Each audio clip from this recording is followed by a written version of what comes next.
BRUCAST is back, baby.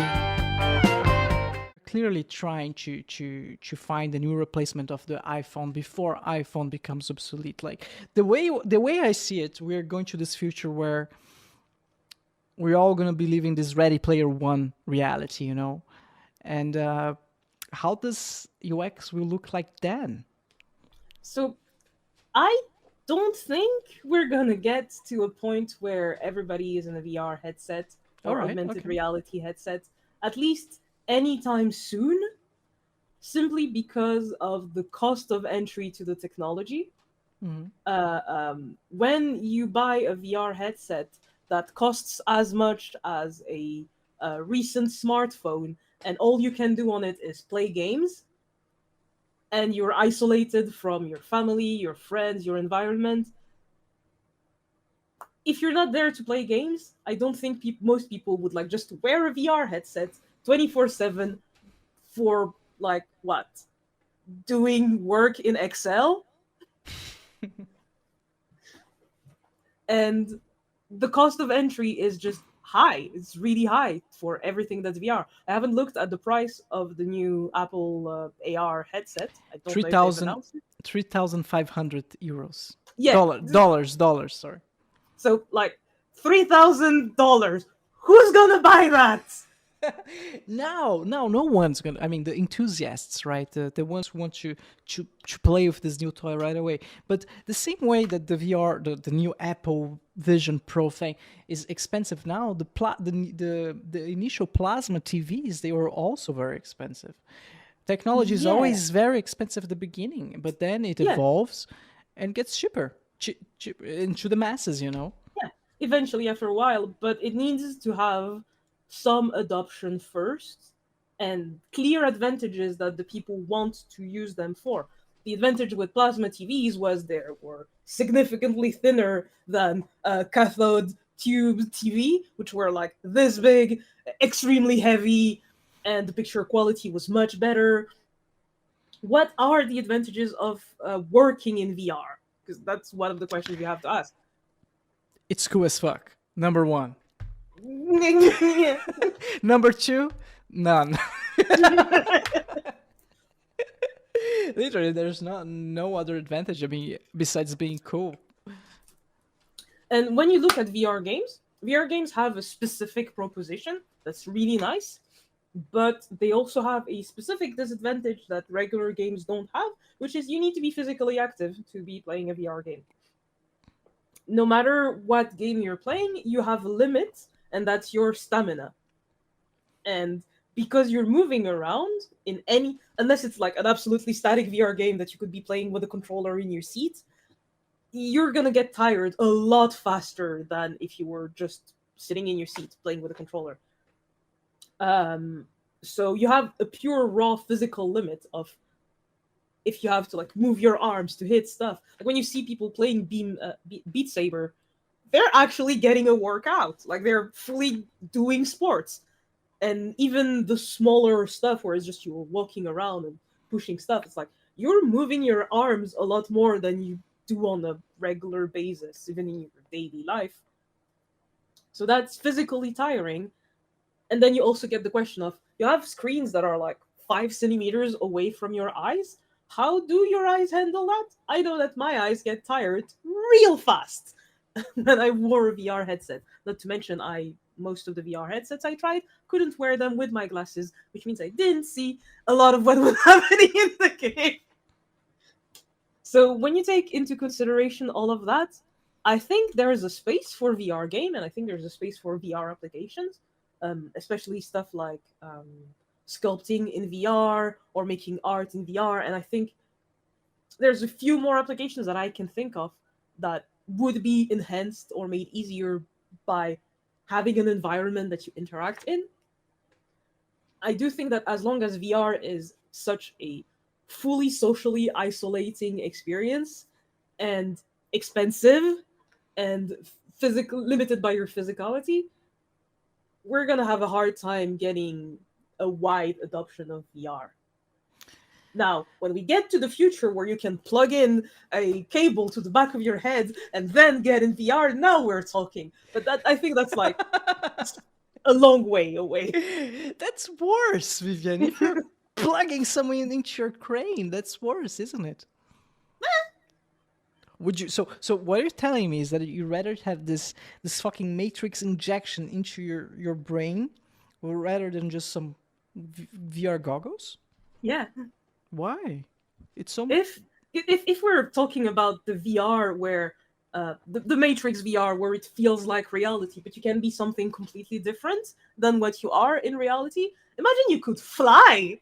You could fly and have the sensations of flying. Oh, all right, okay. So you're. Yeah, I'm talking about the full fantasy science fiction VR where you're in a completely different world and you feel like you're in a completely different world, but you can do stuff that you can't do in real life but your brain feels are real.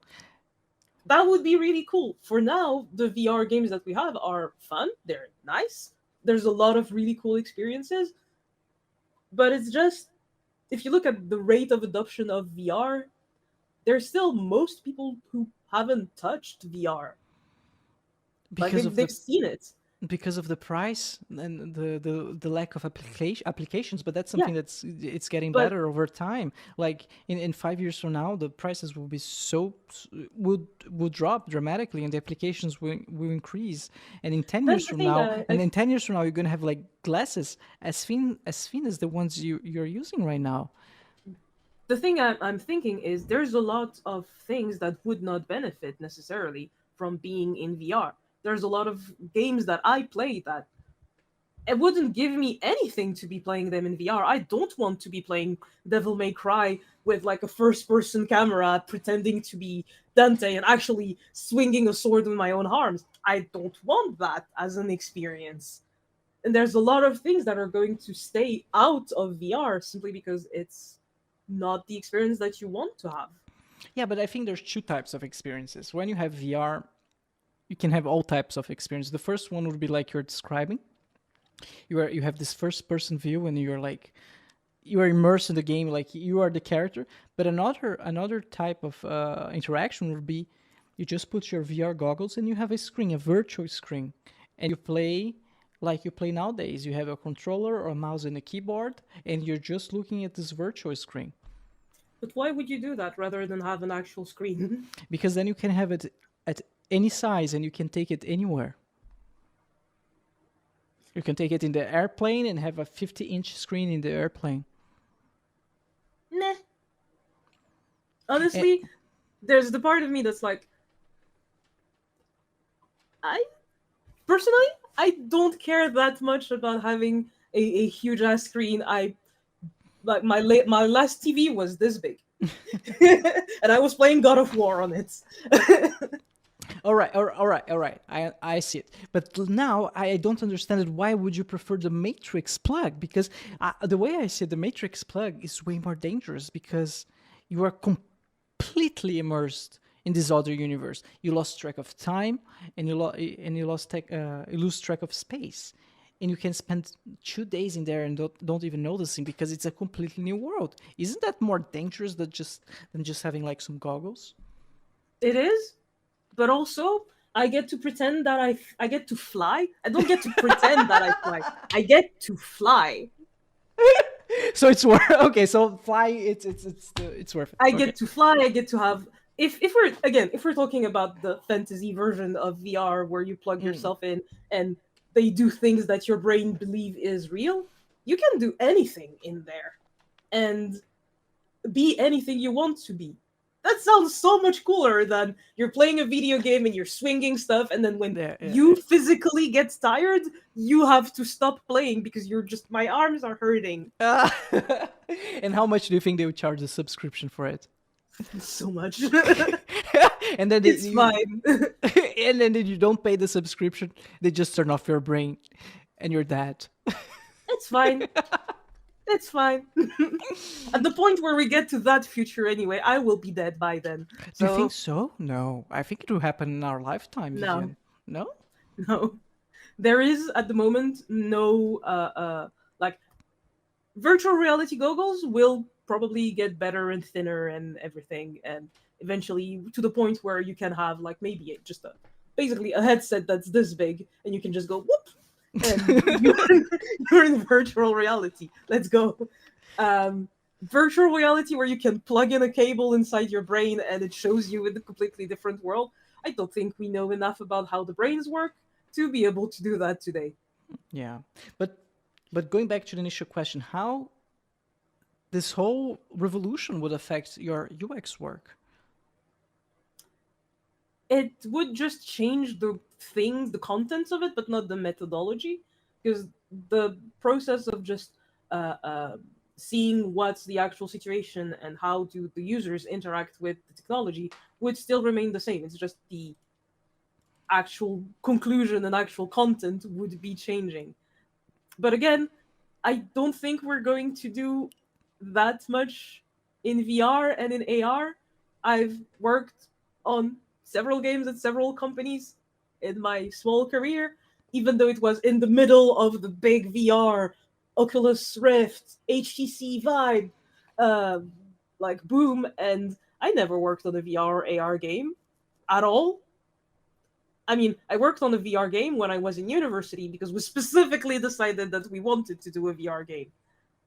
But we could have done a regular game and like there would have been no VR in it at all needed. So I really don't know that VR is gonna have such a big uh, uh, um, like market penetration. When you look at the price of the Oculus One Quest 2, I don't remember which one is the latest. It's not that expensive. It's like the price of a game console. It's like 200 or 300 quid. It's the price of a game console.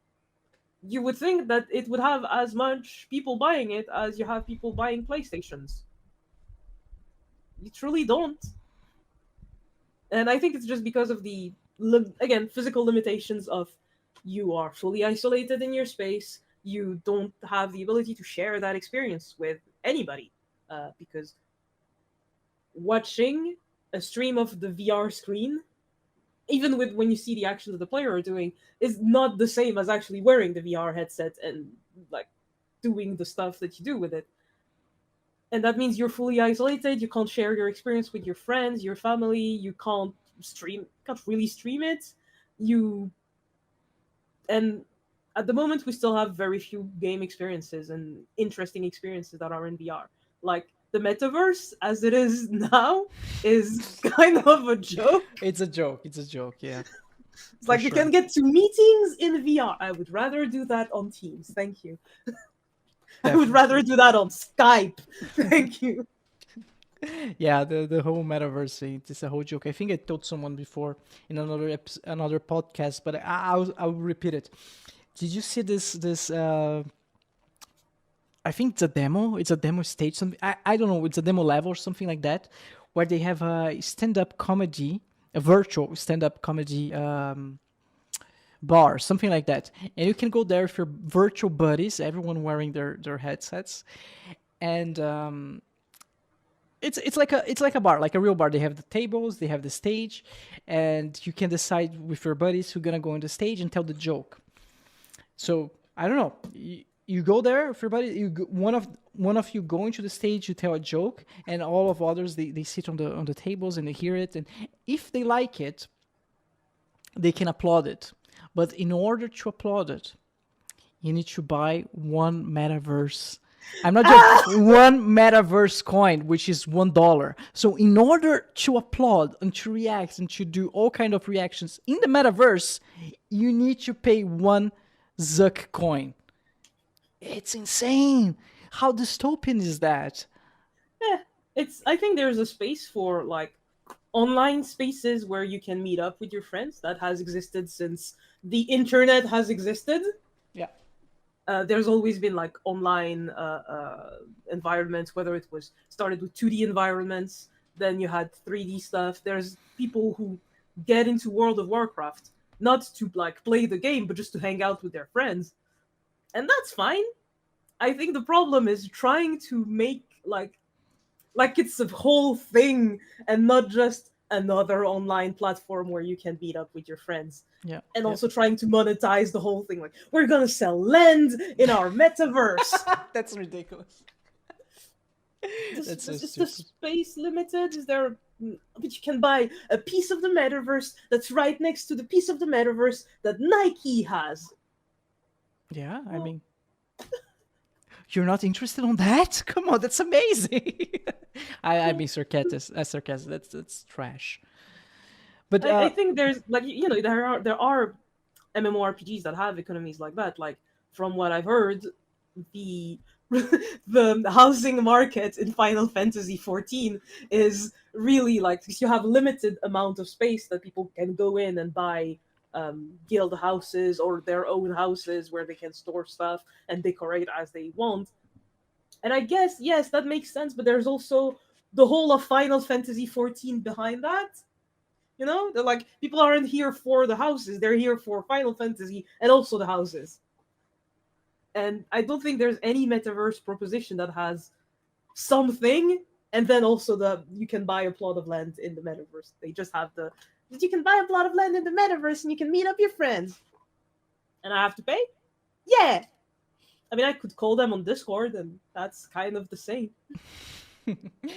I think this whole concept of virtual land, that just doesn't work. If you look at, I think, how it was called again, Second Life? Second Life. They tried that. It doesn't work. It did work for them. For a while there was a whole, and there still is a whole economy that is linked to Second Life. But that's because people can create stuff and sell it on Second Life for actual real money. Like you make a 3D asset of a costume for players to buy, and you can sell that for actual real money in Second Life. But Second Life, despite its success in its like little sphere of the internet, is still very niche. Like most people haven't heard of Second Life. They don't know what it is. It's Second Life is still a thing? Yeah, What the fuck? Really? yeah, it's still a thing. I thought it died like 10 years ago. Watch full episodes of the BRUCAST on the main YouTube channel, youtube.com/@brewfrasca.